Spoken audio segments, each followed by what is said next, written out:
From domestic violence to car crashes to murder, police officers see tragic scenes. While they may serve as lifelines during such crises, traumatic events stay with officers long after they leave a scene. And unlike line-of-duty deaths, families of these officers are usually left to fend for themselves. Among these families, the Petersons. On October 26, 2016, Heidi Harper returned home from EMT training to a nightmare. 911. I need a deputy to come to my house. What's going on? Her husband, Sergeant Jesse Peterson, had taken his own life in their garage. He served in law enforcement for 17 years. What did he do? I can't touch him on my phone. I can't go in there. Oh my God, oh my God, oh my God. He had committed suicide while their 4 children slept upstairs. Were you able to find a pulse on your husband? I don't feel a pulse at all. Heidi Harper remembers the following 24 hours like it was yesterday.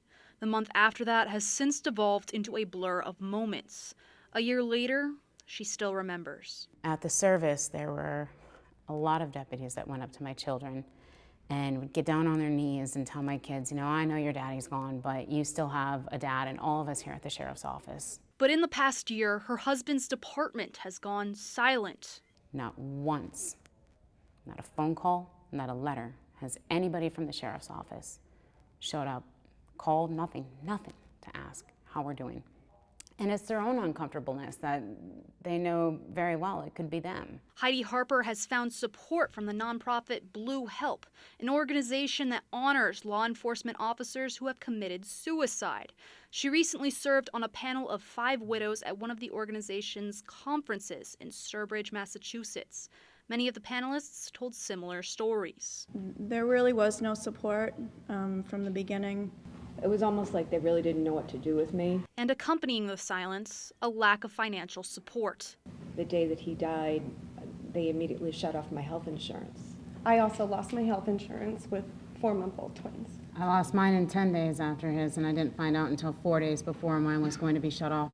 103 law enforcement officers have committed suicide so far this year, 8 of which are from Massachusetts. Currently, these deaths are not recognized as in the line of duty.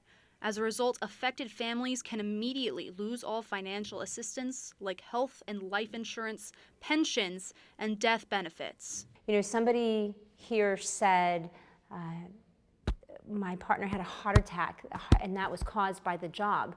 Well, that's a line of duty death, right? So why isn't the trauma to your mind? Karen Solomon is the founder of Blue Help and the wife of an active Worcester police officer. She created the organization as a resource for the families of officers who committed suicide. After hearing one story from a widow, I just decided we needed to do something. Blue Help honors fallen officers on the organization's website, featuring a picture and date for every cop suicide reported. But most of the pictures are faceless, and most of the names are left anonymous. Much like the officers who are still alive and struggling, these families fear the backlash. It's the stigma, it's the shame that they feel is attached to it, it's the fact that they've been shunned by their friends, their family, their departments because of suicide. Although organizations like Blue Help are working to end this stigma, the fight is ongoing. An unspoken battle waged by police officers and their families alike, a scene they cannot walk away from. To everybody else, this is a story. Jesse's death is a story. This is my reality. This is my children's reality. Every day they see that flag box on the mantle. That means Dad's gone. Karen Solomon hopes law enforcement culture will change as younger generations rise in the ranks. Massachusetts is taking on an active role through the union MassCop. It offers a peer support program for officers to take a confidential, anonymous self-check quiz and connect with trained officers for support. That quiz is available on our website at NBCBoston.com/investigations. Caitlin Schiffer, NBC Boston.